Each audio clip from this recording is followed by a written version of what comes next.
Bonsoir tout le monde. Alors, on vous retrouve ce soir pour un nouveau live qui est consacré à la demande de résidence permanente au Canada Atlantique. Ce soir, comme d'habitude, à chaque fois qu'on parle de résidence permanente, je suis accompagnée de trois expertes du cabinet d'avocats Nadia Barou qui vont vous expliquer comment fonctionne ce programme d'immigration. On va pouvoir les laisser vous présenter tout ce qu'il y a à savoir sur ce programme. Vous pourrez pendant ce temps-là poser vos questions en commentaire de la vidéo. Moi, je vais les noter et à la fin, je pourrai leur poser vos questions. Donc, voilà, ne soyez pas étonnés si on ne répond pas tout de suite. Donc, avant de leur laisser la parole, pour ceux qui ne nous connaissent pas, je voulais vous présenter pvtis.net. On est un site d'information et d'entraide qui est totalement gratuit et qui donne de l'information sur le programme vacances-travail au Canada, en Australie, en Asie, en Amérique latine. Et pour le Canada, au fil des années, on a commencé à parler aussi des autres programmes, du stage, des études, du permis jeune professionnel et depuis quelques mois, avec le cabinet Nadia Barou, de la résidence permanente. Ça fait bientôt, non, ça fait 16 ans qu'on existe depuis hier, c'était notre anniversaire, et on vous propose énormément d'informations. Donc, je vous invite à passer sur le site, quel que soit le statut que vous allez avoir au Canada.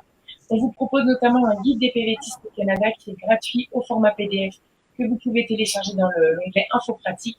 Et bien sûr, on a plein de dossiers sur l'emploi, le logement, le coût de la vie, l'achat d'une voiture, etc. On vous propose une fois par semaine sur notre compte Instagram PVTIF un point Covid-19 pour vous tenir au courant de l'actualité des 7 derniers jours. Et peut-être que vous l'avez suivi le 30 juin, donc il y a quelques jours, on vous a proposé un point Covid-19 pour tous les pays du PVT, y compris le Canada, bien sûr. Vous pouvez retrouver le replay sur notre page Facebook sur laquelle vous êtes actuellement, mais également sur notre chaîne YouTube PVT. Voilà, avant de laisser la parole à Nadia pour le début de cette présentation, je voulais vous indiquer que je vais vous laisser tout de suite en commentaire le lien de présentation du cabinet d'avocat Nadia Barou qui vous permet d'en savoir un petit peu plus sur ce que fait le cabinet, mais également pour bénéficier de réductions si jamais vous voulez faire une consultation avec nos experts. Voilà pour moi, Nadia, je vais te laisser la parole. Merci beaucoup, Julie, et merci à toutes les personnes qui sont présentes et qui assistent à ce webinaire. Alors, on va vous parler du programme pilote d'immigration au Canada Atlantique. C'est pas un programme qui est très connu. Mais qui vaut la peine d'être connu parce que c'est un programme qui donne accès à la résidence permanente avec des critères beaucoup plus souples que pour les autres programmes. On pourrait penser que trouver une offre d'emploi, c'est difficile parce que c'est un programme qui est basé sur l'offre d'emploi. Il faut avoir un employeur.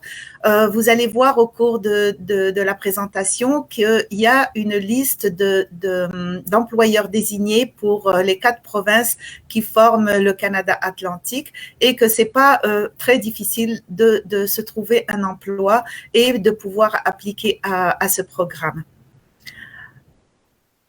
Voilà, alors vous avez nos coordonnées si au cours de la présentation vous avez des questions à nous poser.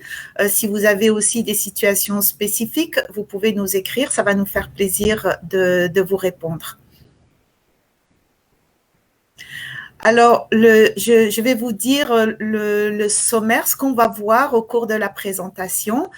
On va vous présenter quelques chiffres sur le PPICA et vous allez voir qu'il y a eu une belle évolution depuis la création de ce programme qui gagne de plus en plus en popularité. Il n'est pas encore à son maximum, mais c'est un programme qui commence quand même à bien fonctionner.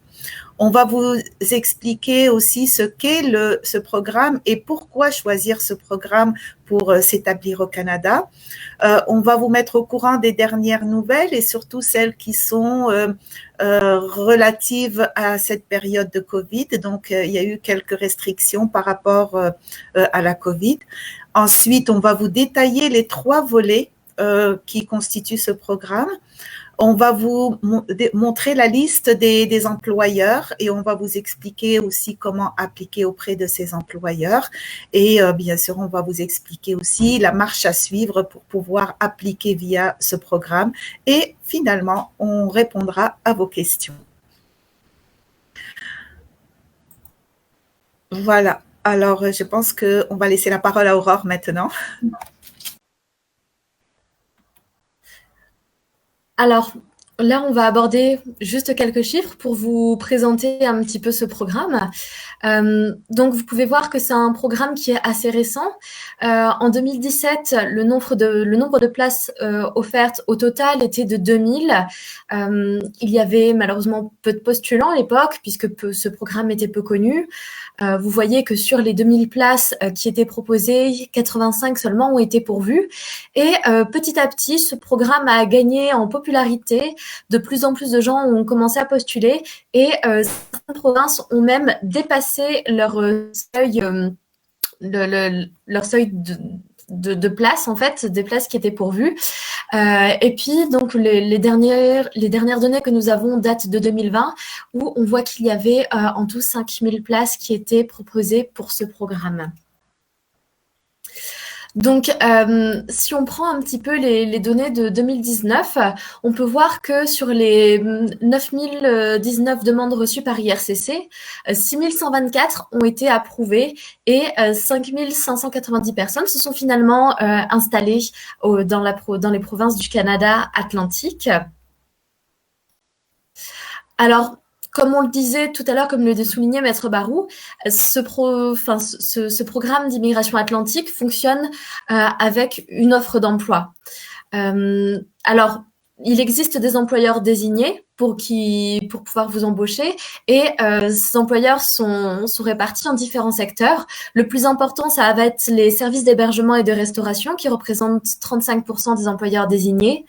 On a également les services professionnels, scientifiques et techniques qui représentent 9%.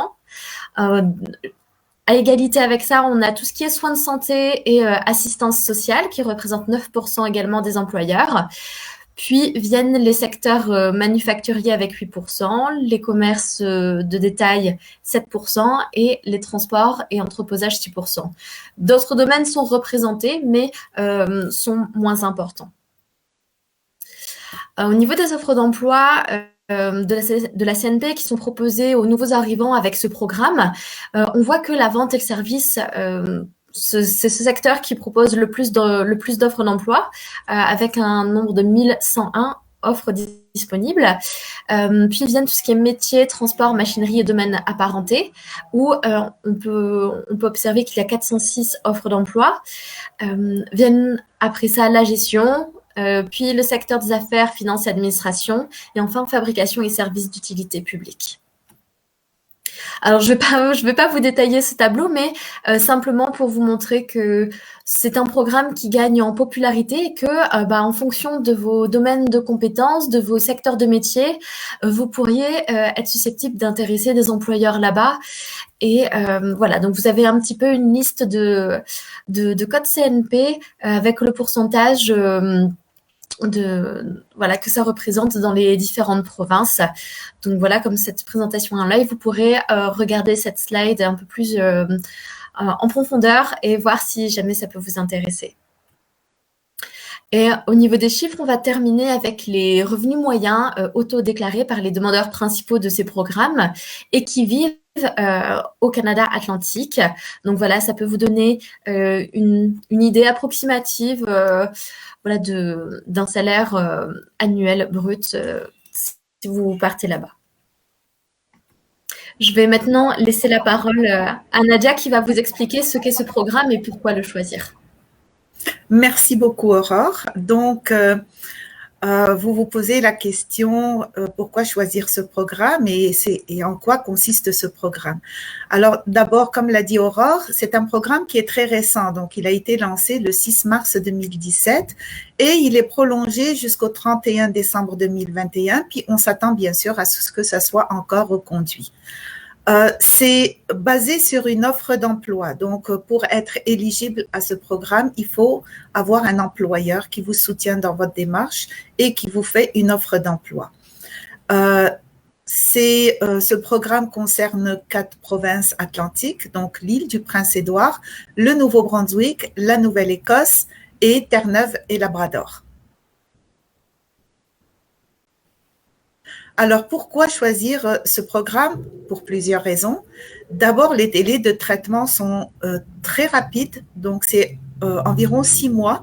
Ça peut même être moins de 6 mois. Avec la COVID, je dirais que c'est plus entre 6 à 8 mois, mais ça reste quand même très rapide par rapport aux autres programmes d'immigration. Les exigences linguistiques sont moins élevées que pour le programme les programmes gérés par l'entrée express ou même par rapport au nouveau programme d'immigration au Canada, au fédéral.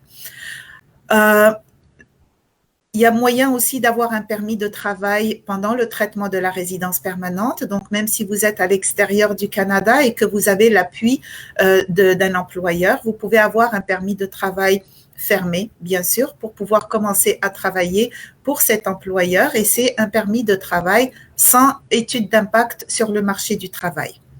Les preuves de fonds aussi sont beaucoup moins élevées. C'est moins du quart que ce qui est demandé dans le cadre des programmes gérés par l'entrée express. C'est accessible aux travailleurs moins qualifiés, donc de catégorie 0, A, B, C, ça va jusqu'à C. C'est accessible aussi aux étudiants internationaux sans expérience de travail, mais bien sûr avec une offre d'emploi. L'avantage aussi, c'est que les époux et les conjoints de fait peuvent obtenir un permis de travail ouvert si le travailleur principal a un emploi de catégorie 0, A, B ou C, alors que dans les autres programmes, ça se limite aux catégories d'emploi 0, A ou B. Il n'y a pas d'invitation requise pour présenter une demande de résidence permanente. Donc, si vous avez une offre d'emploi et que vous faites partie des programmes, si vous avez une offre d'emploi et que vous appliquez dans le cadre du PPICA, ben vous êtes sûr de vous qualifier. Contrairement au programme géré par l'entrée express, il faut recevoir une invitation à présenter une demande. Donc, si vous êtes éligible, vous êtes sûr d'aboutir à votre résidence permanente si, bien sûr, votre demande est complète et recevable. Alors, on va voir quelques dernières nouvelles. Le programme de Nouvelle-Écosse a été suspendu depuis le 30 juin 2000. Il vient d'être suspendu, c'est ça, depuis le 30 juin 2021. Il va reprendre le 1er janvier 2022. On s'attend aussi à ce que ce programme subisse des transformations pour s'arrimer à la réalité actuelle du manque de main-d'œuvre dans certains secteurs. Et vous avez un lien ici qui décrit les changements au programme au volet du Nouveau-Brunswick et qui ont été publiés le 7 juillet 2020. Et à notre connaissance, il n'y a pas eu de mise à jour depuis le 7 juillet 2020.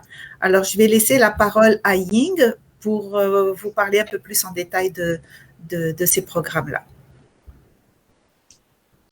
Bonjour, bonsoir tout le monde. Merci Maître Barreau, Aurore, merci Julie, merci tout le monde d'être ici avec nous.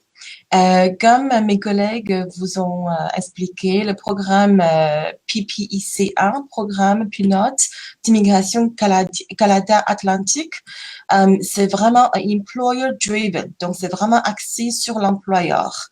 Il est créé pour les employeurs dans les 4 provinces atlantiques de trouver de combler leurs besoins,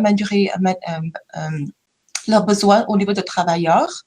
Donc, il y a 3 volets sous ce programme-là. Le premier volet, c'est pour les diplômés étrangers. Donc, il faut que vous avez étudié dans une des provinces atlantiques.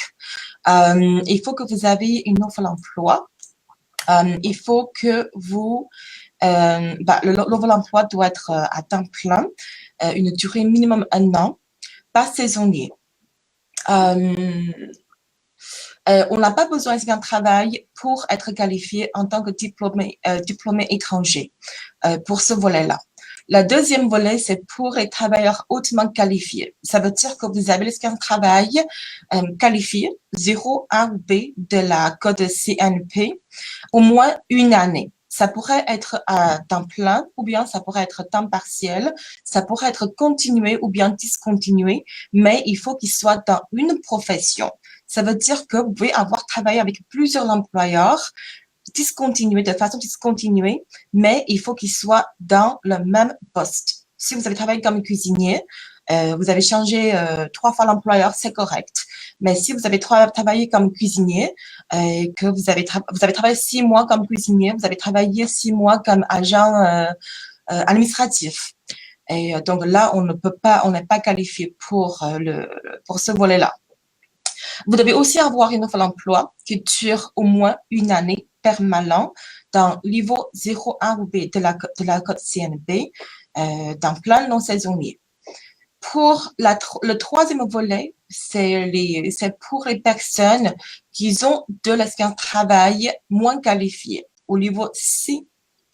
Donc, c'est pour ça qu'on a dit c'est avantageux parce que normalement, les programmes fédéraux les programmes gérés par l'entrée express, et il est vraiment ouvert pour les travailleurs qualifiés, niveau 0A ou B.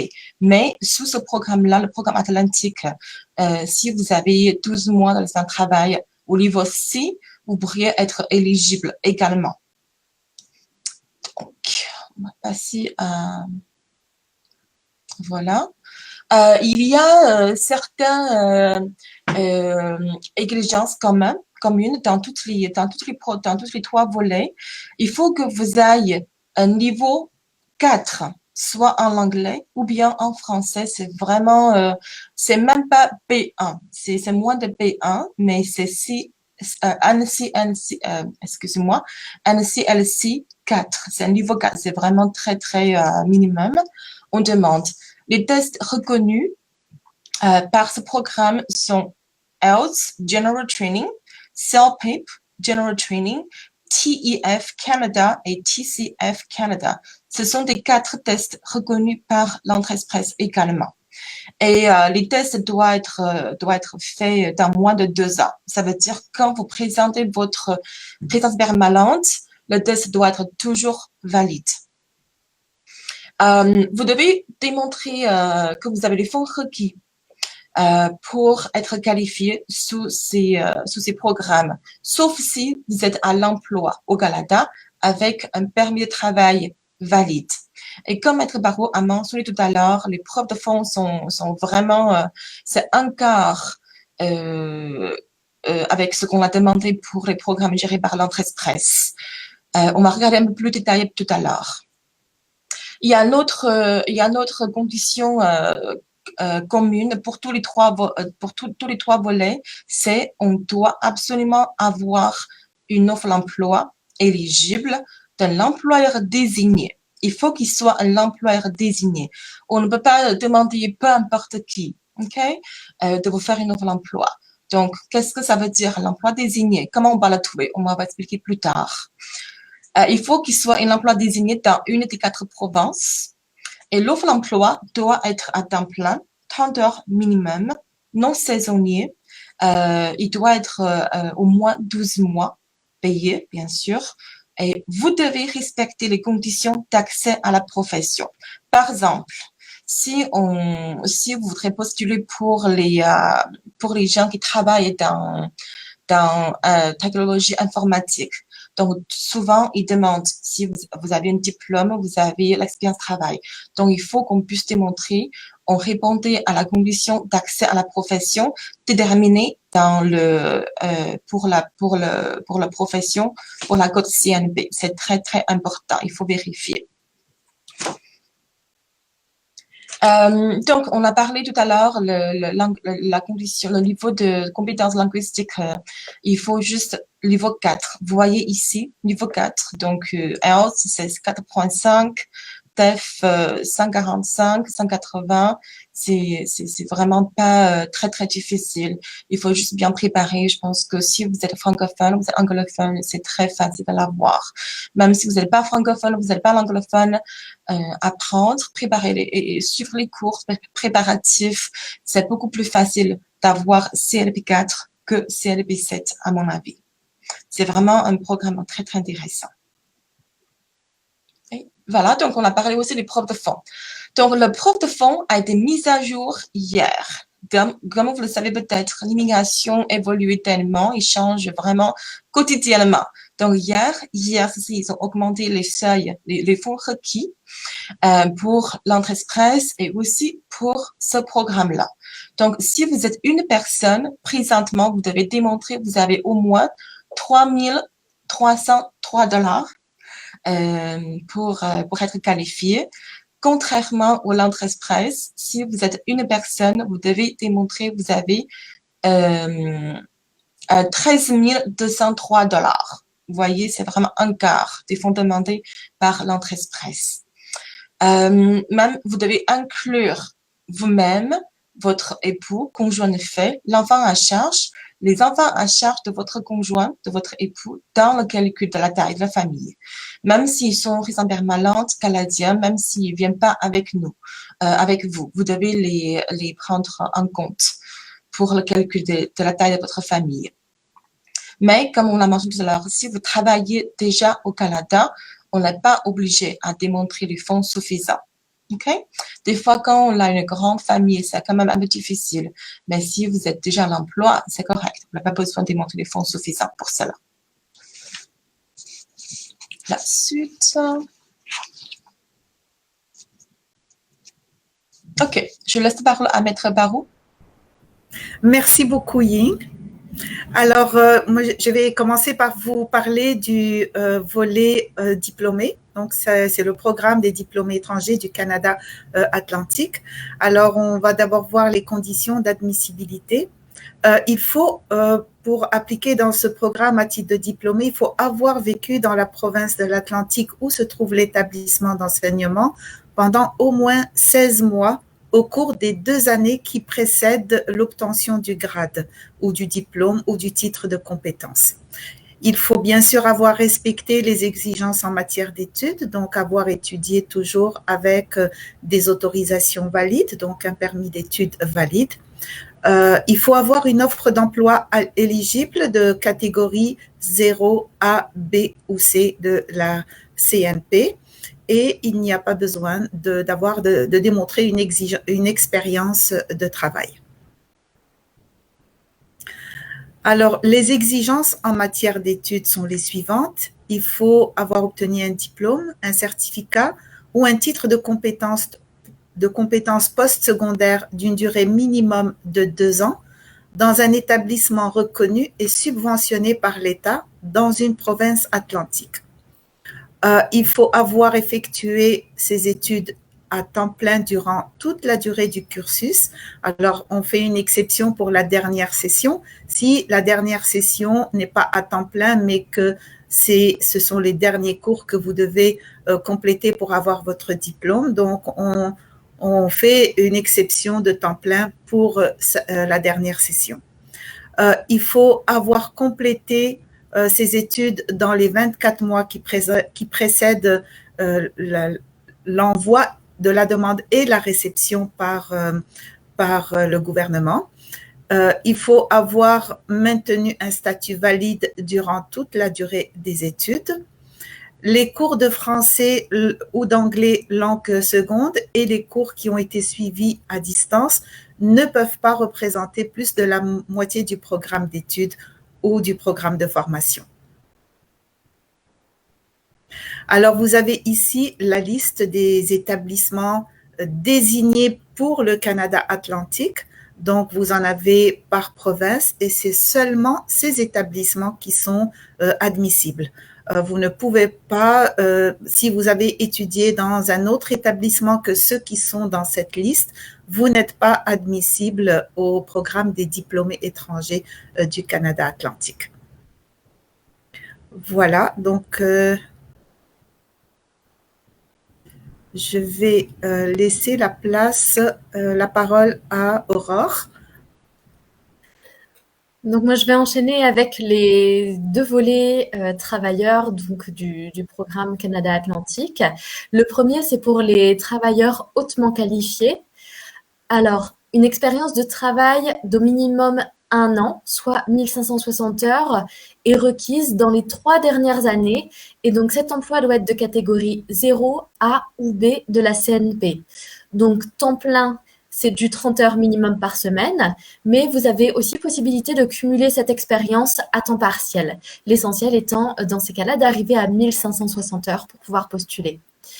Vous pouvez avoir cumulé cette expérience auprès de différents employeurs, mais il faut que le code CNP de votre profession soit le même pour tous ces employeurs. L'emploi doit être bien sûr rémunéré, donc toutes les expériences que vous avez pu acquérir en faisant du bénévolat ou alors des stages non rémunérés sont exclues.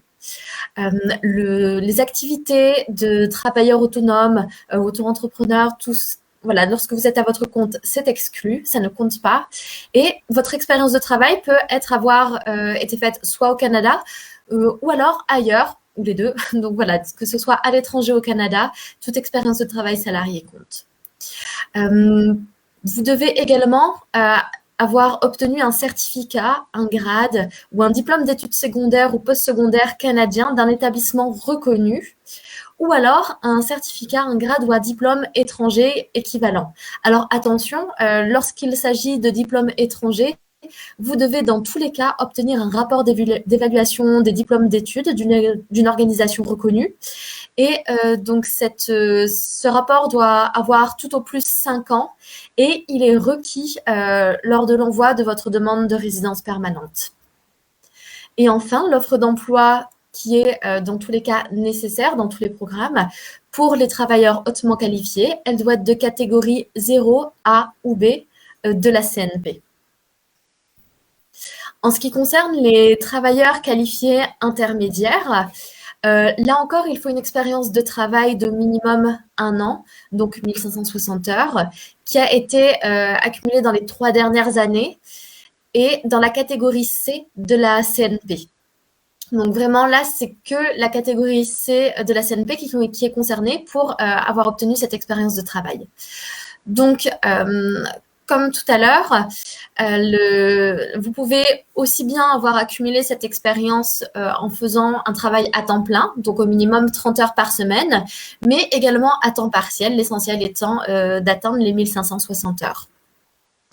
Également, comme le volet précédent, vous pouvez avoir cumulé cette expérience auprès de plusieurs employeurs, mais attention, juste un seul code CNP. Voilà, donc tous les emplois que vous avez occupés auprès des différents employeurs, vous pouvez les utiliser, mais voilà, ça doit être vraiment le même code CNP qui correspondait à chaque fois. Cet emploi doit bien sûr être rémunéré, donc vos expériences de bénévolat, de stages non rémunérés sont exclues. Il faut également que vous soyez salarié, donc tout ce qui est travailleur autonome comme expérience, ça ne compte pas. Et l'expérience de travail peut avoir été cumulée au Canada ou alors dans un autre pays. Alors attention, si l'offre d'emploi est pour un poste de CNP 3413 ou 4412, donc ça correspond à tout ce qui est préposé aux bénéficiaires et de mémoire aide-soignant, vous pouvez avoir cumulé l'expérience de travail requise dans les CNP 3012 et 3233 qui sont de catégorie A et B de la CNP. Mais c'est vraiment valable que pour les offres d'emploi pour un poste de CNP 3413 ou 4412. Comme précédemment, vous devez avoir obtenu un certificat, grade ou diplôme d'études secondaires ou postsecondaires canadien d'un établissement reconnu, ou alors un certificat, un grade ou un diplôme étranger équivalent. Donc, évidemment, ces diplômes étrangers doivent avoir fait l'objet d'un rapport d'évaluation des diplômes d'une organisation reconnue et doit avoir tout au plus 5 ans au moment de la réception de votre demande par la province. Et l'offre d'emploi pour laquelle vous postulez peut être de catégorie 0, A, B ou C de la CNP. Et bien sûr, cette offre d'emploi doit être éligible. Alors, il existe des listes d'employeurs désignés au niveau de chaque province. Au Nouveau-Brunswick, cette liste comprend 867 employeurs. En Nouvelle-Écosse, elle concerne 1464 employeurs. Pour la province Terre-Neuve et Labrador, 345 employeurs sont désignés. Et enfin, à l'île du Prince-Édouard, 294 employeurs. Donc là, vous avez les liens qui vous permettront d'accéder aux différentes listes mises à disposition. Je vais maintenant laisser la parole à Ying, qui va vous expliquer quelle est la marche à suivre pour postuler à ces programmes. Merci Aurore. Avant de commencer les marches à suivre, est-ce qu'on peut juste revenir à la page, la liste des employeurs, s'il te plaît, Aurore? OK. Donc, voyez ici, nous avons présenté la liste des employeurs désignés par les provinces. Donc, n'oubliez pas, ce programme est vraiment axé sur les employeurs, employer driven. Donc, une des conditions obligatoires pour tous les 3 volets, c'est que vous avez une offre d'emploi éligible auprès d'un des employeurs désignés. Donc, comme Aurore vous avez mentionné, à Nouveau-Brunswick, il y a présentement 867 employeurs. Nouvelle-Écosse, il y a à peu près environ 1500. Et Terre-Neuve et Labrador, à peu près 345, 294 avec île du Prince-Édouard. Donc, la liste se varie, OK? Et c'est pas parce que l'employeur, il est présentement sur cette liste-là, il va être là pour toujours. Donc, d'après les dernières informations que je viens d'avoir, c'est que l'année prochaine, ils vont changer la liste des employeurs et les employeurs doivent redemander la désignation auprès de la province. Donc, surveillez vraiment ces liens-là de près si c'est vraiment un programme que vous êtes intéressé. Et ensuite, on va passer à la prochaine diapo. La marche à suivre. Et bien sûr, il faut qu'on soit éligible à au moins un des 3 programmes. C'est possible que vous serez éligible sur les 3 programmes, mais vous allez, dans ce cas-là, vous allez choisir le plus facile. À mon avis, ce sera vraiment diplômé. Mais il faut qu'on soit au moins admissible à un des 3 programmes. Donc, la chose à regarder, c'est votre compétence linguistique. Est-ce que vous allez pouvoir fournir un test linguistique niveau CLB 4 ou plus en anglais ou bien en français? Est-ce que vous avez l'expérience de travail demandée dans les programmes? Est-ce que vous avez une offre d'emploi éligible pour les volets différents? Est-ce que vous avez des fonds suffisants? Est-ce que vous êtes admissible au Canada? Donc, si vous avez un dossier criminel, est-ce que vous avez un maladie grave, etc. Donc, il faut qu'on soit admissible en premier temps. Ensuite, après avoir regardé les conditions d'admissibilité, vous allez chercher, contacter, ou bien faire tout ce que vous voudrez pour avoir une offre d'emploi auprès d'un employeur désigné. Donc, pendant l'entrevue, les consultations, la question souvent, c'est que comment je peux trouver l'employeur? Comme on vous a fourni les listes des employeurs, c'est à mon avis, vous pouvez les contacter directement. C'est pas facile vraiment à trouver la liste si vous voudrez juste chercher comme ça. Des fois, il faut fouiller partout sur le site web, mais nous, on vous l'offre comme cadeau. Donc, contactez les employeurs directement et négocier, bien sûr, présenter, parler avec l'employeur, votre projet d'immigration. Il faut que vous ayez le soutien de l'employeur parce que l'employeur est vraiment, le rôle de l'employeur est très, très, très important dans le programme d'immigration atlantique. Si vous avez une offre d'emploi éligible, donc l'employeur va vous mettre en contact avec des fournisseurs des services pour les services établissements. Ou bien, vous pouvez trouver vous-même un fournisseur de services d'établissement qui vous plaît mieux. Il y a une liste des services d'établissement dans chaque province. Vous pouvez les contacter directement. Chaque fournisseur, ils ont leur propre façon de travailler. Des fois, ils ont leur propre portail. Vous allez le contacter, l'employeur va les recontacter, vous allez le contacter, vous allez démontrer comme quoi vous avez une offre d'emploi par l'employeur désigné. Ils vont vous inviter à vous inscrire sur leur portail, remplir une série de questions. Donc, normalement, c'est là où vous devez expliquer quelle est votre mesure, quel est votre plan pour y installer. Par exemple, vous avez une sœur qui habite là. Par exemple, vous avez cherché le logement. Par exemple, vous avez regardé les écoles pour votre enfants. Par exemple, vous avez contacté l'ordre de profession pour pouvoir accéder dans la province pour votre profession. Par exemple, vous faites partie de la communauté de la province. Vous devez remplir un petit questionnaire. Ensuite, l'établissement va vous contacter par la suite. Il va prendre rendez-vous avec vous, soit par téléphone ou bien soit online. Si vous n'êtes pas sur le territoire canadien ou bien si vous n'êtes pas dans la province, pour faire un peu de l'entrevue. Et ensuite, si tout va bien, il va approuver le plan d'établissement et il va émettre à l'employeur, il s'appelle l'appui provincial. C'est vraiment avec ce document-là, vous allez pouvoir demander le résidence permanente ou bien le permis de travail si besoin. Okay? Vous devez aussi fournir le plan d'établissement à votre employeur pour qu'il puisse avoir l'appui provincial auprès de la province. C'est pour ça que je vous dis, dans ce programme-là, le rôle de l'employeur est très, très important. La prochaine étape, c'est que cette demande de permis de travail, si besoin. Pourquoi on dit si besoin? Par exemple, on a regardé tout à l'heure, il y a les preuves de fonds. Quand on n'a pas les preuves de fonds demandées, si vous pouvez demander le permis de travail et que vous êtes à l'emploi, vous n'avez plus besoin de démontrer les fonds demandés par IRCC pour ce programme-là. Mais faire attention, si vous souhaiterez demander le permis de travail, vous devez faire la demande de résidence permanente dans 90 jours après la soumission de votre permis de travail. Donc, c'est là qui cause un peu de stress parce qu'on ne sait pas trop quand est-ce que le permis de travail va être approuvé. Donc, dans notre pratique, on conseille aux clients ou bien nous, on aide.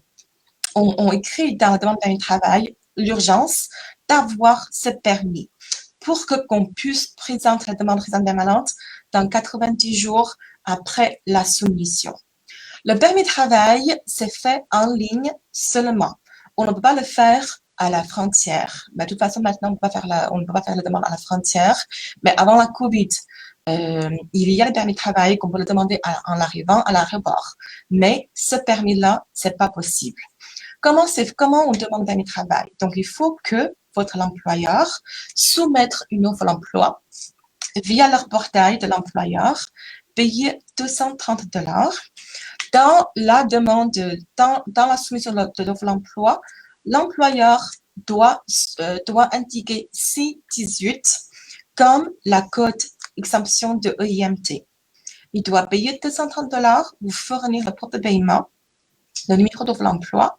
Avec ces deux documents-là, vous allez pouvoir présenter le permis de travail en ligne seulement, présentement.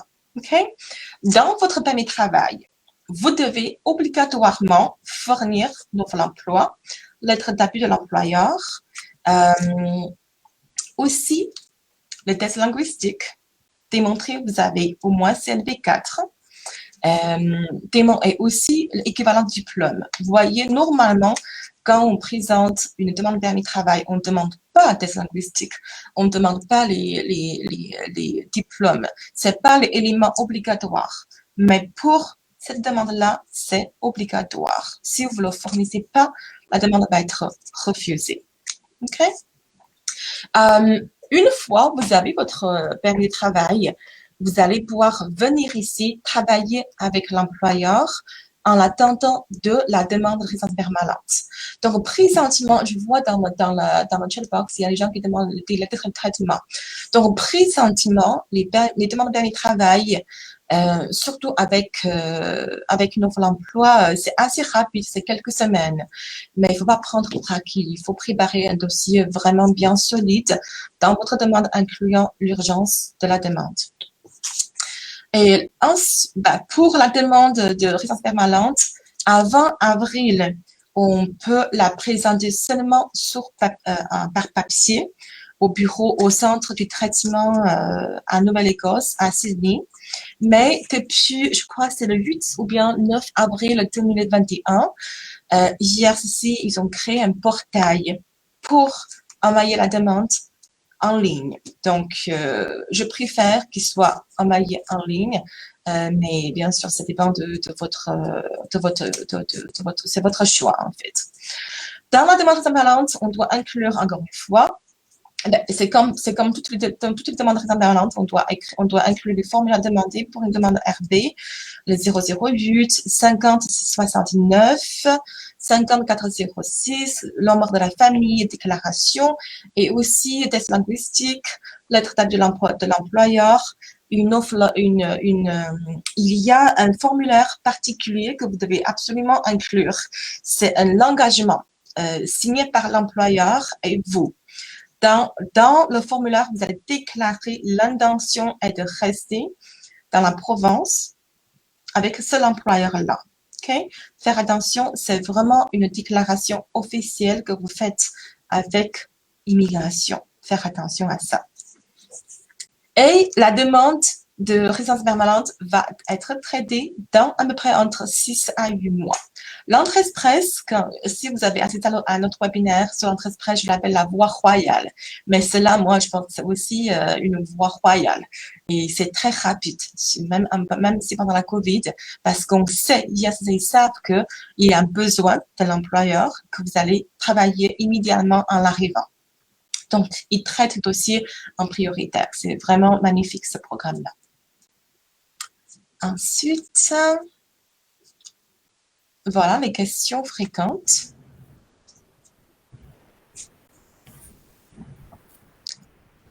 La première question, c'est comment puis-je trouver un employeur? Et comme j'explique tout à l'heure, c'est pas n'importe quel employeur peut vous faire une offre d'emploi. Avec cet emploi, vous allez pouvoir demander l'immigration via ce programme. Il faut qu'il soit l'employeur désigné. À mon avis, la meilleure façon, c'est vraiment de contacter l'employeur qui est sur la liste, de lui expliquer l'intention d'immigration, votre besoin, de bien sûr convaincre l'employeur qu'est-ce que vous êtes bénéfice pour lui, qu'est-ce que vous pouvez l'apporter à l'employeur, parce que c'est un engagement important l'employeur doit faire. Ils ont plein de démarches à faire, plein de démarches administratives à faire auprès de la province. C'est lourd. Donc, il faut que vous puissiez convaincre pourquoi il doit vous embaucher. Alors, je dirais aussi d'aller sur le site web des employeurs. Souvent, il y a une section de recrutement, donc où ils annoncent les offres d'emploi. Et si vous avez un employeur qui n'est pas dans la liste, l'employeur, tu me corrigeras Ying, mais il peut faire une demande pour être intégré dans cette liste. Exactement. L'employeur peut faire une demande de désignation auprès de la province. Donc, c'est là, il doit démontrer le besoin de vous, le besoin d'un travailleur étranger. Pourquoi pas un Canadien? Pourquoi pas un résident permanent qui est sur le territoire? Et il y a des secteurs où on admet d'avance qu'il y a une pénurie de main-d'œuvre, où ça peut être beaucoup plus facile que dans d'autres secteurs. Donc, n'hésitez pas à aller sur les sites des employeurs qui sont listés, d'aller voir s'ils sont en recrutement, et puis aussi si vous avez déjà un contact, quelqu'un qui veut vous recruter mais qui n'est pas dans la liste, juste lui expliquer que c'est possible de s'y intégrer. Voilà, moi je vais répondre à la deuxième question, puis-je m'installer dans une autre province après l'obtention de la résidence permanente? Alors, vous pouvez vous installer dans une autre province du Canada Atlantique, donc il y en a 4. Alors, vous pouvez changer. Vous pouvez aussi cumuler votre expérience de travail dans les 4 provinces pour pouvoir être admissible. Mais bien sûr, après, une fois que vous êtes résident permanent, quitter le Canada Atlantique. Oui, vous pouvez parce que la charte canadienne permet la mobilité dans tout le Canada, mais il faut quand même toujours démontrer qu'au moment où vous avez présenté votre demande et au moment où vous avez acquis la résidence permanente, vous aviez vraiment l'intention de vivre dans une des 4 provinces du Canada Atlantique Et si ce n'est plus le cas, il faut expliquer pourquoi vous n'avez pas respecté cet engagement à vivre au Canada Atlantique. Donc, il faut démontrer votre première intention, puis démontrer pourquoi vous n'avez pas pu respecter cette intention-là. Je veux juste ajouter un petit point ici. Donc là, si vous allez faire du Canada et votre demande RB a été approuvée, et donc là, vous allez venir avec votre famille, vous êtes à l'aéroport de Saint John, par exemple, et on va faire une autre dernière examen pour savoir si vous répondez toujours à la condition. Donc, si pendant l'entrevue, l'agent de migration, ils ont une petite doute comme quoi que vous n'avez plus l'intention de rester ou bien de travailler avec l'employeur que vous avez déclaré, il peut annuler votre statut d'immigrant. Donc, la nation doit être vraiment claire. Et je dirais, ils ont le droit de fouiller vos téléphones, de voir si vous avez déjà réservé un Airbnb à Montréal, si vous avez inscrit vos enfants dans une école au Québec ou en Colombie-Britannique, ils peuvent fouiller votre téléphone et puis aller à la chasse aux informations. Donc, soyez prudents et puis ne perdez pas votre temps à faire une demande au Canada Atlantique si ce n'est pas votre intention. Alors, on va enchaîner avec la question suivante. Dois-je habiter dans une des provinces atlantiques pour demander la résidence permanente via ce programme? Alors, comme on l'a vu, pour le volet des diplômés, vous devez avoir habité au moins 16 mois dans les 2 dernières années dans la province où se trouvait votre établissement d'enseignement. Mais, mis à part ce point-là, pour les volets travailleurs, vous n'êtes pas obligé d'habiter dans une des provinces atlantiques pour faire votre demande de résidence permanente.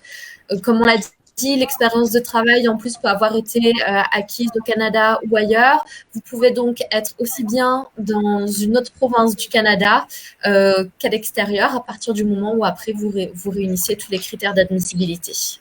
Alors moi, je dirais que si vous êtes au Québec, que vous avez étudié au Québec, que vous travaillez au Québec et que vous faites une demande pour aller dans une province atlantique, ben, le plan d'établissement va être quand même, devra être plus étoffé que si vous étiez, que si vous avez séjourné ou si vous vous trouvez dans le Canada Atlantique.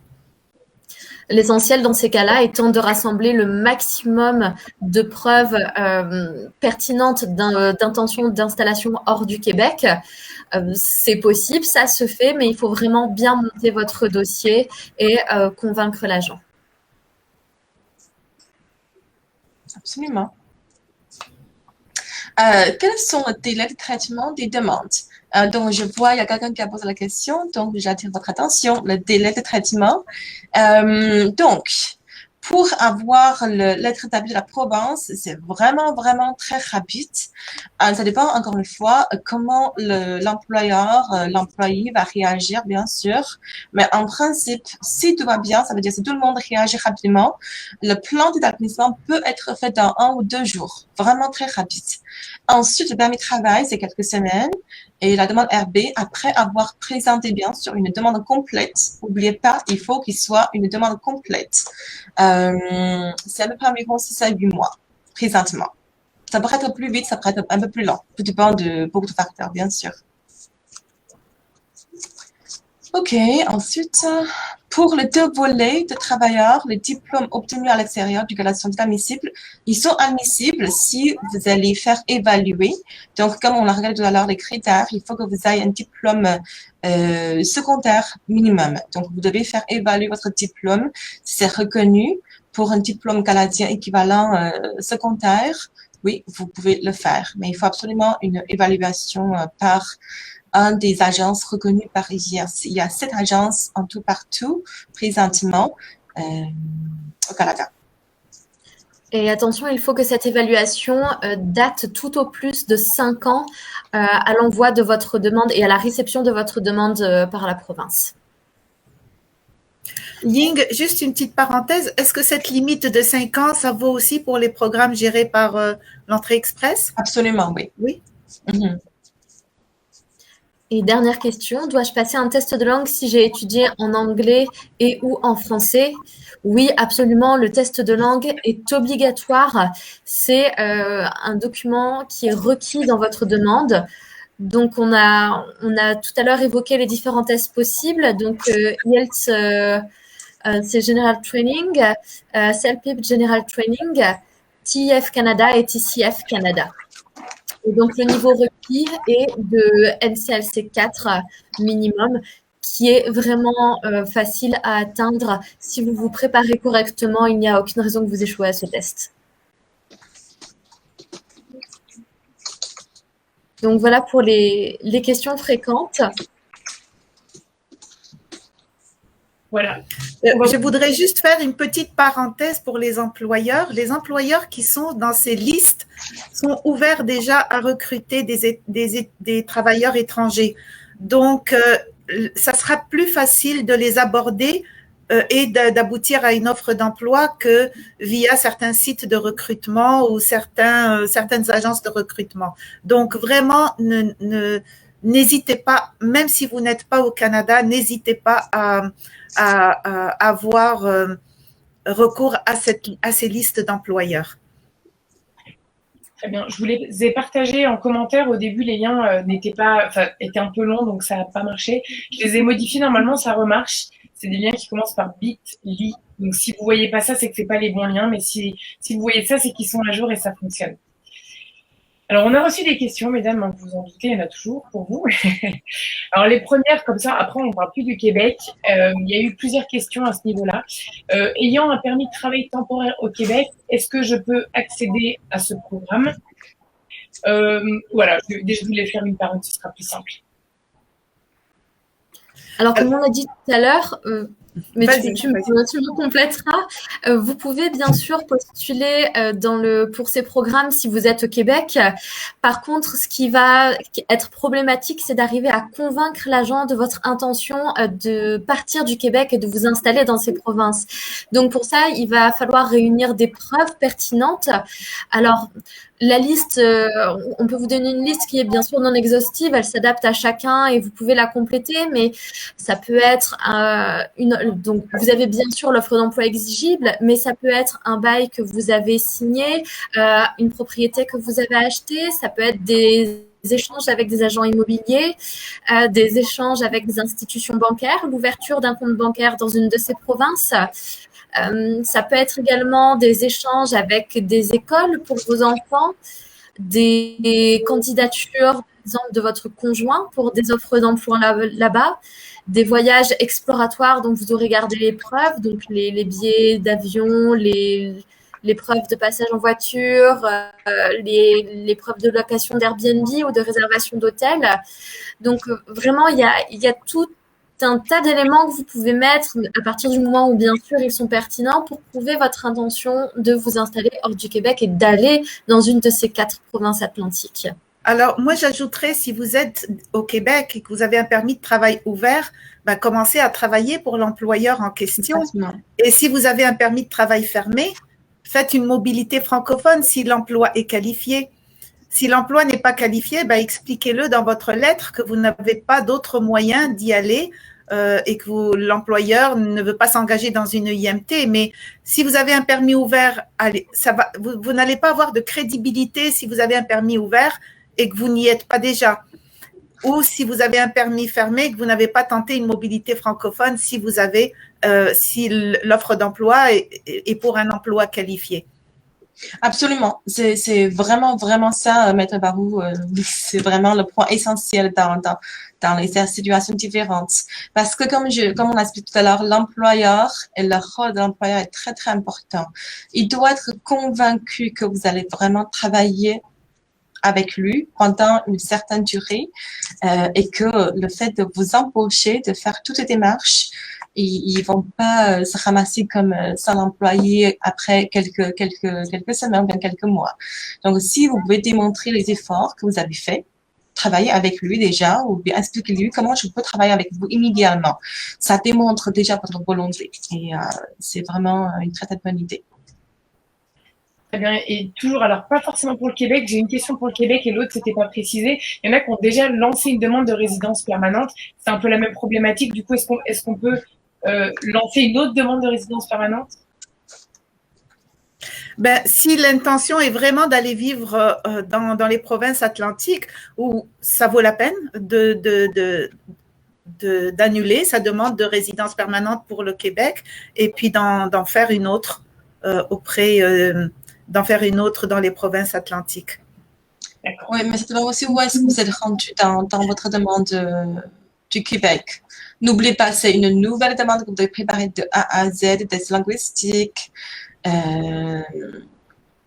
Oui, mais si l'intention, c'est vraiment d'aller vivre dans les provinces atlantiques, la demande au Québec n'a plus lieu d'être. Il faut l'annuler.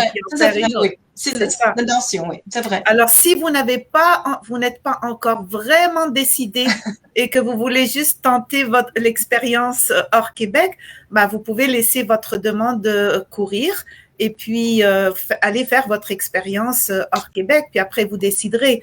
Alors, ça dépend du moment de quand vous allez décider. Si vous êtes déjà résident permanent et que vous décidez de vivre hors Québec, c'est correct, mais si vous ne l'êtes pas, il faut modifier votre demande. Très bien. Merci pour ces précisions. On a quelqu'un qui est en PVT qui se termine le 15 octobre 2021. J'ai plus d'1 an d'expérience dans une entreprise commerciale à Montréal. On vient de me proposer un poste d'animateur que j'espère avoir. Le nouveau job serait à Moncton. Mais est-ce que cela ne va pas me desservir pour demander ma RP via ce programme? Les CNP sont différents apparemment entre les deux. C'est logique en même temps. Donc voilà, il a de l'expérience, mais plutôt à Montréal. Il va aller prendre un emploi à Moncton. Est-ce que ça va lui nuire? Ça va lui nuire dans quoi? Je sais peut-être que l'expérience soit au Québec, mais vu ce que vous avez dit tout à l'heure, je pense qu'entre-temps, vous avez dû répondre à sa question que l'expérience peut avoir été faite ailleurs. Oui, l'expérience peut avoir été faite ailleurs à condition d'être toujours dans la même CNP. Ah ben c'est ça. À part pour ceux qui travaillent dans les soins de santé. Alors, monsieur ou madame est animateur. Est-ce que si c'est dans un centre communautaire ou dans un organisme communautaire, il y a aussi la possibilité de faire le permis C50 pour continuer à travailler puisque le PVT expire bientôt et que peut-être la résidence permanente ne sera pas encore obtenue. Je ne sais pas, Ying, si ça donne un statut implicite, le fait de demander le permis fermé pour travailler. Ça donne un statut implicite comme tous les programmes. Mais si c'est pas le même CNP, le même code CNP, non, il faudra qu'il travaille 1 an. Donc, il lui faudra un autre permis, soit la mobilité francophone, soit le C50, pour qu'il puisse faire 1 année de travail avec le même code CNP. Et aussi, il faut que vous répondiez à la condition d'accès à la profession. Par exemple, si vous allez travailler comme animateur à Montréal et que vous postulez pour, juste vraiment exemple, comme cuisinier en Nouveau-Brunswick et que vous n'avez pas des qualifications demandées pour le poste, même si on a une offre d'emploi via l'employeur désigné, on n'est pas éligible pour le programme. Il faut qu'on réponde à la condition d'accès à la profession. D'accord. Il y a aussi autre chose à laquelle il faut faire attention parce que tu me corrigeras, Ying, mais un poste d'animateur, ça va plutôt être de catégorie C. Non, c'est B. C'est B. Non, c'est B. Pardon, tant pis. Et donc oui, c'est bien un centre communautaire, hein, c'est vrai que c'est ce que tu mentionnes. Alors le C50 est quand même facile à avoir ou le A75 ou la mobilité francophone s'il est francophone. Donc il a l'air de bien parler français. Ouais. Impeccable. Alors, j'ai 2 questions sur des permis de travail. La première, c'est le délai pour que le permis de travail soit délivré en attendant la RP est de combien de temps? Et l'autre, pourquoi faire une demande de permis de travail en attendant la RP, la demande de RP? Oui, donc c'est une question que j'ai mentionnée tout à l'heure. En fait, présentement, les demandes de permis de travail fermées, donc j'ai oublié de le mentionner tout à l'heure, ça sera un permis de travail fermé avec l'employeur qui dure juste 1 année, ok? Donc présentement, tous les demandes de permis de travail fermées avec une offre d'emploi sont traitées vraiment rapidement. Donc on a vu beaucoup de dossiers qui étaient traités dans quelques semaines, n'est-ce pas? Et, Oui, alors je dirais juste, signe pour te compléter, qu'en ce moment, les délais de traitement sont d'environ 40 jours pour les demandes de permis de travail, mais à condition qu'elles aient été reçues complètes dès le départ. Si elles sont incomplètes, là, ça peut prendre plus de temps. C'est pour ça que je mentionnais tout à l'heure, dans votre demande de permis de travail, vous allez à part les documents obligatoires, vous allez fournir une lettre explicative, une lettre d'employeur pour démontrer l'urgence de ce permis-là. Et l'importance pour vous, c'est qu'il ne faut pas oublier, une fois la demande de permis de travail est soumise, vous avez seulement 90 jours pour envoyer votre demande de résidence permanente. Donc, normalement, les clients, ils prient partout en avance. Il n'y a pas de problème pour 90 jours. Mais si jamais un certificat de police prend 6 mois, donc là, on a un petit problème. Donc, il faut qu'on regarde vraiment tout pour bien planifier. Alors, dans certaines situations, c'est possible de demander la mobilité francophone ou le C50 à la frontière, alors que le permis fermé relié à une demande de résidence permanente ne peut pas être demandé à la frontière, n'est-ce pas? Bien. Celui-là, il ne peut pas être demandé à la frontière. C'est ça. Alors qu'une mobilité francophone, dans une situation normale, peut se demander à la frontière et le C50 aussi. Mais avant de se précipiter à la frontière, il y a des précautions à prendre pour ne pas se retrouver dans l'avion. Alors, on a juste oublié une partie de la question, c'est pourquoi demander un permis de travail? Alors, peut-être que vous n'en avez pas besoin parce que vous avez un permis de travail valide qui vous permet d'aller travailler dans ces frontières, donc un permis de travail ouvert. Mais d'autres peuvent avoir leur permis qui arrive à expiration prochainement ou même n'ont pas de permis de travail. Et donc, voilà, ça leur permet de pouvoir travailler et puis, de pouvoir être exempté, par exemple, des preuves de fonds pour la demande s'ils sont au travail avec un permis de travail valide au Canada. Donc voilà, c'est peut-être pas intéressant pour tout le monde, mais pour d'autres, ça peut être intéressant de pouvoir obtenir ce permis. Absolument, surtout quand les demandeurs sont pas au Canada, sont à l'étranger. Sachant, il y a une chance d'avoir un permis de travail, et puis s'il ne fait pas le permis de travail, l'employeur, ils vont penser, OK, donc il y a une possibilité d'avoir un permis de travail, mais pourquoi vous ne le faites pas? Est-ce que c'est parce que vous n'avez pas vraiment l'intention de travailler que moi à long terme? L'employeur, ils vont avoir une doute si vous ne faites pas le permis de travail. Et bien sûr, si vous en avez, c'est une autre chose. Mais si quelqu'un qui est à l'extérieur et qu'on est éligible, on ne le fait pas, à moins que vous avez vraiment une bonne raison à expliquer à l'employeur et l'employeur l'accepte, ils vont avoir une doute. Il peut annuler l'offre d'emploi et le plan d'immigration va tomber dans l'eau. On peut aussi avoir un doute sur la véracité de l'offre d'emploi. Il y a aussi des offres d'emploi de convenance. Alors, c'est ça. Donc, il faut vraiment que l'agent soit assuré que c'est authentique des deux côtés, du côté de l'employeur et du côté de travailleur. Donc, un employeur qui va pas exiger de vous que vous commenciez à travailler si vous pouvez commencer à travailler, on va peut-être douter de son besoin. On va se dire, est-ce que l'employeur peut se permettre d'attendre 6 mois le travailleur alors qu'il peut l'avoir tout de suite? Donc, faut toujours se placer à la place de l'agent et d'envisager comment il va analyser la situation. Exactement. Merci pour cette précision. On nous a demandé s'il y a une limite d'âge pour participer à ce programme. Il faut que vous ayez plus de 19 ans, mais il n'y a pas, à ma connaissance, il n'y a pas une âge limite. Ah, c'est pas 18 ans, c'est 19 ans. 19 ans, oui, pour ce programme. D'accord, parfait. Il n'y a pas donc. Est-ce que, parce que c'est vrai que je m'étais une fois renseignée, quand on commence à être un peu âgé, peut-être que c'est moins facile. Est-ce que c'est le cas aussi pour ce programme-là? Il n'y a pas vraiment une âge limite écrite dans les lois, les règlements, bien sûr, ça veut dire ceci, mais n'oubliez pas, la première chose, c'est une offre d'emploi éligible. Oui. Parce que je pense que c'est là qui bloque un petit peu. Si on est trop âgé, est-ce que l'employeur va penser que vous serez vraiment qualifié ou bien compétent? Ça dépend du métier aussi. Oui, c'est un métier qui demande vraiment beaucoup d'énergie, beaucoup de force,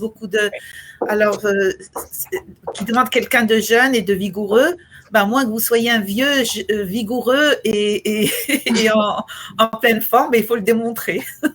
Tout à fait. À l'inverse, il y a des employeurs qui vont rechercher quelqu'un qui a beaucoup d'expérience. Oui, tout à fait. Et d'autres dans le domaine, oui. Oui, et d'autres emplois où on va plutôt focuser sur quelqu'un qui est jeune. Exactement. Ça dépend des cas, effectivement. Quelqu'un nous demande à quel moment devons-nous demander le rapport d'évaluation des diplômes d'études? Dès que vous êtes intéressé à ce programme-là. OK. Parce que c'est un élément obligatoire pour admissible. Vraiment, jusqu'à date, j'ai jamais vu quelqu'un qui a eu un diplôme, parce que le programme Atlantique, il demande vraiment juste un diplôme secondaire. On ne demande pas vraiment un diplôme baccalauréat, etc. Jusqu'à date, j'ai jamais vu quelqu'un qui a eu un diplôme secondaire à l'étranger, qui n'a pas été reconnu par cette agence. Ça se peut que vous avez eu un diplôme baccalauréat ou bien master, mais parce que c'est une institution inconnue dans votre pays, du coup, il n'est pas reconnu par cette agence. Mais un diplôme secondaire, jusqu'à date, je n'ai pas encore vu un cas qui n'a pas été accepté comme diplôme secondaire. Mais c'est toujours bien de le faire. En tout cas, il est bon pour 5 ans. C'est pas comme des linguistes qui est bon pour 2 ans. Ying, j'ai une question par rapport à l'expérience par rapport au diplôme. J'ai vu une question passer, quelqu'un qui demande est-ce que c'est le diplôme qui doit dater de moins de 5 ans ou c'est l'évaluation? Donc, tu confirmes bien que c'est l'évaluation. L'évaluation, oui. Oui, et par ailleurs, moi, j'ajouterais aussi que il vaut mieux la faire effectivement dès que possible parce que il vaut mieux avoir la totalité des pièces demandées avant de lancer les démarches. Parce que si vous ne l'avez pas, si vous faites votre demande de permis de travail, par exemple, sachant que vous avez 90 jours derrière pour envoyer votre demande de résidence permanente et que vous n'avez pas reçu votre évaluation, il va manquer des pièces dans votre dossier. Donc vraiment, si à partir du moment où vous êtes décidé à faire ce programme, faites l'évaluation, faites le test de langue, faites toutes les démarches nécessaires tout de suite. Récupérer tous les éléments possibles tout de suite avant de lancer la démarche, la procédure. Oui, d'ailleurs, l'évaluation de diplôme est un document obligatoire pour la demande de permis de travail aussi. Donc, si vous avez besoin de demander permis de travail, il faut qu'il soit là déjà. Si vous ne l'avez pas besoin, bien sûr, on n'en fait pas besoin. Merci beaucoup. Alors, la question suivante concerne une personne qui est ostéopathe et qui demande « Je souhaitais savoir si mon expérience professionnelle en France compte, sachant que je n'ai pas travaillé comme salarié, mais en tant que profession libérale. » Non, malheureusement, ce n'est pas reconnu. Si vous êtes si vous êtes travailleur autonome, l'expérience de travail acquise en tant que travailleur n'est pas reconnue pour les deux programmes. Bon, dommage. OK. Oui. Est-ce qu'il est possible d'être dispensé de tests de français si j'exerce un emploi de catégorie B? Non, si vous avez un diplôme, même si vous avez un PhD en littérature française, anglaise, malheureusement, vous devez toujours faire les linguistiques. Et oui, c'est une question qu'on a souvent. Oui, vous êtes obligé de payer les frais et puis faire les tests. Puis comme on l'a dit, c'est un niveau 4, donc c'est facile à avoir. Il faut, voilà, c'est juste une formalité, on va dire. D'accord. Ensuite, dans le volet des travailleurs intermédiaires, le diplôme obtenu doit-il nécessairement être en rapport avec la fonction exercée ou bien un diplôme quel qu'il soit suivi d'une reconversion professionnelle est bon aussi? Est-ce bon aussi? Ça s'arrête là. C'est un peu difficile de vous dire oui ou non. Il faut que tout dépend de votre profession. Il faut bien regarder qu'est-ce qui est écrit. Qu'est-ce que c'est écrit comme les conditions d'accès à la profession. Si pour les professions, ils disent qu'il faut un diplôme baccalauréat ou plus obligatoire, donc il faut que vous ayez un diplôme baccalauréat. En cas de domaine obligatoire, il faut vérifier chaque code CNP et regarder les conditions d'accès à cette profession-là. Alors, Ying, c'est bien la CNP et pas à des conditions de la province. C'est la CNP, exactement, oui. OK. Et si c'est indiqué pourrait être exigé? Oui, quand ça pourrait. C'est correct. C'est correct, oui. Et puis dans ce cas-là, effectivement, n'importe quel diplôme secondaire, ça pourrait convenir, peu importe le domaine. Et il faut qu'on regarde vraiment la code CNP, c'est quoi les conditions d'accès.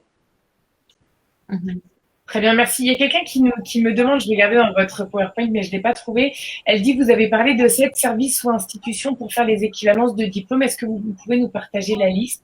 Je ne sais pas si vous avez le nom en tête, peut-être, si vous voulez. Alors, nous, on recommande l'organisme WES, n'est-ce pas, In? Alors, Julie, juste dans le diaporama, si tu cliques sur rapport d'évaluation des diplômes d'études, tu arriveras normalement sur la page je pense, des établissements d'enseignement sur les évaluations, des diplômes. Les EDE, d'accord, d'accord, organisme désigné pour les EDE, c'est bien ça. Ok, je vais donner le lien à la personne qui le demande. Voilà, c'est fait. La question suivante, qui est un petit peu hors sujet, mais je trouve ça sympa aussi d'en parler un peu. C'est pas hors sujet du tout, mais c'est pas de l'immigration. Est-ce que les provinces atlantiques sont francophones? Si vous y êtes allé. En partie. Ouais. En partie. Alors, je pense que le Nouveau-Brunswick est officiellement bilingue, mais pour y avoir été, je sais que c'est quand même l'anglais qui domine. Effectivement. Alors, vraiment, si vous avez l'intention d'aller y vivre, commencez par des cours d'anglais pour ne pas être perdu. Exactement, très bon conseil. Pour ceux ayant une demande de RP en cours dans les provinces atlantiques, peuvent-ils faire une demande de permis de travail si jamais ils ont un contrat validé avec un employeur? Désolée si ça fait doublon. Je ne sais plus si ça a été traité. Est-ce que c'est la question à 1h05 de Henri Clément? Je ne sais plus, je l'ai noté tout à l'heure à côté parce que je triais celle qui était en rapport. Ah, ok. Peut-être que oui. Alors, voilà. Peux-tu répéter la question, s'il te plaît? Pour ceux qui sont en demande de RP en cours dans les provinces atlantiques, et dans l'une des provinces, je suppose, peuvent-ils faire une demande de permis de travail si jamais ils ont un contrat validé avec un employeur? Je ne comprends pas très bien. Donc, s'il a déjà une demande de résidence en cours… Peut-être entrée express, je ne sais pas. Ça n'a pas été… Alors, si c'est dans le cadre de l'entrée express, ben non, il va falloir qu'il fasse une demande de permis de travail dans le cadre de la mobilité francophone ou avec l'IMT, mais il ne peut pas se prévaloir d'une demande de permis de travail dans le cadre du programme pilote s'il n'a pas appliqué dans le cadre du programme pilote. Oui. N'est-ce pas, Ying? Il y a les permis de travail. On pourrait demander permis de travail si on a une demande de résidence permanente en cours dans le cadre de résidence permanente. Oui, ça c'est le permis transitoire, le permis de travail ouvert transitoire, oui. Donc, oui, c'est possible, mais ça n'a pas rapport avec le programme pilote et c'est un permis ouvert, le permis transitoire. Oui, donc vous ne pouvez pas demander un permis de travail sous 618, ça veut dire si vous n'avez pas fait une demande RB dans le programme atlantique. D'accord, très bien. C'est vrai que la personne n'a pas précisé, mais peut-être qu'il n'y a pas 36 façons d'immigrer au Canada atlantique, donc j'espère qu'on y a répondu, qu'on a répondu à sa question. Est-ce qu'une expérience professionnelle en tant qu'employé polyvalent d'une année est admissible, sachant que je suis diplômée d'un Master 2 en gestion? Alors, c'est vrai que les questions très précises sur votre cas de figure, ça vaut le coup d'aller directement dans la CNP pour voir si votre emploi est considéré comme étant qualifié ou non. Si vous voulez répondre, vous pouvez, mesdames, mais c'est vrai qu'il y a beaucoup de cas bien précis, donc peut-être que ce n'est pas pertinent. Comme le disait Ying tout à l'heure, encore une fois, c'est l'offre d'emploi, les conditions d'accès à l'offre d'emploi, donc par rapport au code CNP, qui diront si un diplôme est requis et si oui, lequel. Et si aucun diplôme n'est requis, là, n'importe quel diplôme d'études secondaires ou postsecondaires, à partir du moment où vous avez l'équivalence, s'il n'est pas passé au Canada, suffira. Mais encore une fois, il faut se référer à la CNP. C'est vraiment là où vous pourrez voir si un diplôme est exigible et si oui, lequel. Très bien. Ensuite, on a une question. Est-ce que le temps… Alors, attendez que je ne reformule pas. Je vais lire texto. Est-ce que l'expérience acquise pendant les études à temps plein au Canada est reconnue? Oui. C'est les études ou l'expérience qui est à temps plein? Les deux, peut-être? Oui. Oui, contrairement au programme de l'expérience canadienne, tous les scans de travail accumulés pendant votre étude à temps plein n'est pas reconnu. Pour ce programme-là, il est reconnu. Et bien sûr, il faut que vous soyez autorisé à travailler, il faut que vous n'avez pas dépassé le travail autorisé. C'est reconnu. Si vous avez accumulé 1560 heures de travail pendant votre étude dans les programmes atlantiques, et vous pouvez les compter. Attention, ça doit être au cours des 3 dernières années. C'est ça, dans les dernières 3 années, oui. Très bien, merci.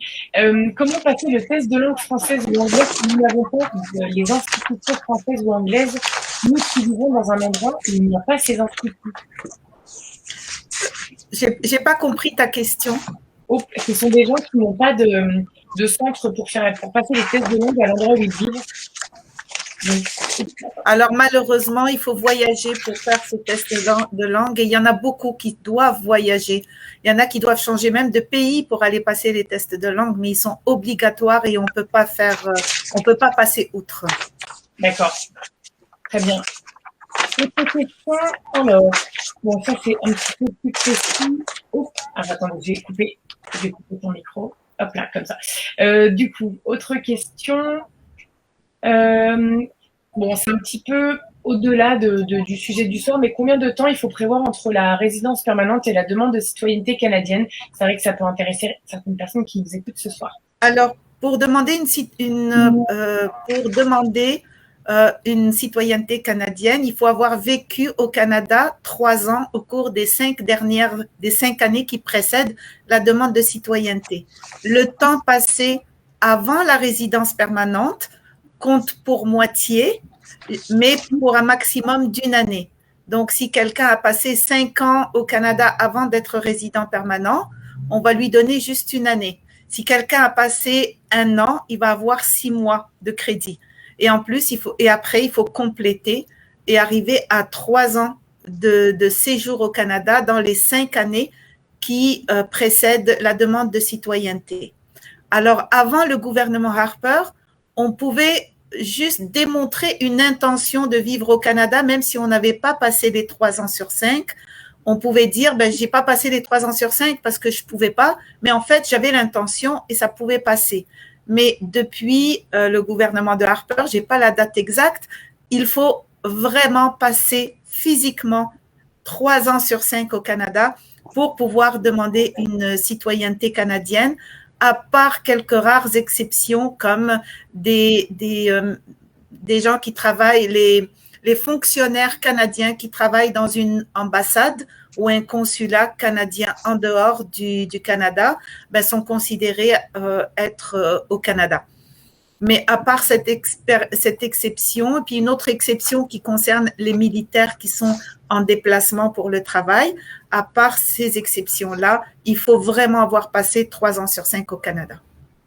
Très bien. Voilà, alors donc j'ai résumé un peu l'accès à la citoyenneté. Je veux juste, excusez-moi, je veux juste faire une petite ajout ou bien clarification par rapport à l'expérience de travail acquise pendant les études. Donc, si vous avez travaillé, bien sûr, il faut que l'expérience de travail répond aux conditions pour les volets, aux conditions demandées pour les 2 volets. Premièrement, ça veut dire il faut qu'il soit rémunéré. Si vous avez travaillé pendant votre étude comme un stage non payé, ça ne sera pas reconnu. Sinon, si c'est payé, si c'est vraiment dans le niveau demandé pour les volets, et ça pourrait être compté pour l'expérience de travail. Si vous avez travaillé au Canada, il faut que vous soyez autorisé à travailler au Canada.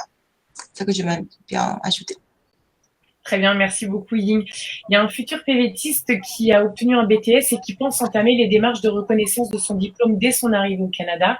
Combien de temps la reconnaissance des diplômes est-elle valide? 5 ans.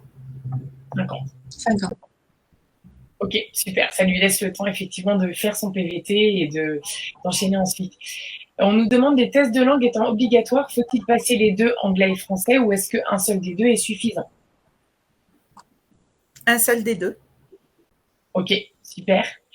Alors, je vois qu'il y a plusieurs questions de personnes qui ont lancé une demande de résidence permanente au Québec ou qui vivent au Québec. Donc, on a évoqué pas mal de choses tout à l'heure. Je vous invite à consulter le replay parce que justement la question de est-ce que je dois annuler ou non, est-ce que je peux faire une nouvelle demande de résidence permanente autre que le Québec alors qu'on est lancé une au Québec, tout ça, ça a été évoqué. Donc vraiment pour éviter de tout répéter, je vous invite à consulter le replay. Voilà, ça c'est des cas un petit peu précis. Quelqu'un demande si un bac général français est suffisant. Un quoi? Mais encore une fois, tout dépend des conditions d'accès à la profession de l'offre d'emploi qui est éligible et nécessaire pour ce programme d'immigration. Si la CNP de son offre d'emploi exige un diplôme qui est supérieur au baccalauréat, son baccalauréat ne suffira pas. Très bien, merci. Je vois que Pamela, tu redemandes si le diplôme original doit être de plus de 5 ans ou bien l'évaluation. Lynn a répondu que c'était l'évaluation qui doit dater que je m'embrouille dans les dates de maximum de 5 ans. C'était ça, hein, l'évaluation. C'est l'évaluation qui compte et non le Tout à fait. C'est ça. Donc, pensez bien à regarder le replay tout à l'heure si jamais vous avez manqué des choses, parce qu'il y a beaucoup de choses qui ont été dites. Donc voilà pour les questions, j'ai l'impression qu'on arrive au bout. Je voulais vous préciser, d'ailleurs il y a quelqu'un qui pose une question là-dessus. Si jamais vous avez envie de faire une consultation avec l'équipe de Nadia Barou, ça peut vous permettre de mettre à plat tout votre cas de figure, votre situation personnelle, votre parcours, vos études, votre domaine, etc. Et dans ce cas-là, pendant ce rendez-vous, vous allez voir ensemble la stratégie à adopter.